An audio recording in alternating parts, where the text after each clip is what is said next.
The COVID-19 emergency has showed that the recovery should be focused on building a more inclusive and sustainable future to provide, through this new sustainable infrastructure, a strong support for economic growth.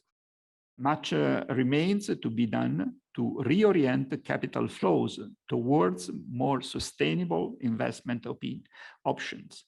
The lack of a common definition, the lack of quality data, potential cost considerations, and the heterogeneity of infrastructure are some of the obstacles hindering the wide adoption of these criteria.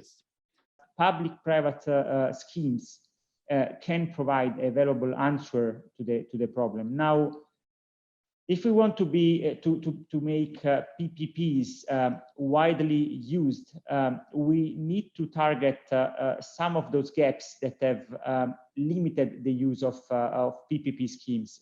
To give an order of magnitude, it is estimated that about 42%, roughly 93 billion euro of the investment envisaged by the PNRR refer to potential bankable projects in which sectors?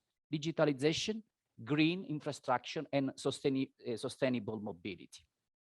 In order to stimulate the recovery. So this is a point I wanted to stress. I think that the infrastructure are important investments just because they are able to stimulate a sustainable recovery. And it's quite important because this recovery has to be obtained through an economic growth that has to be smart, sustainable, and inclusive.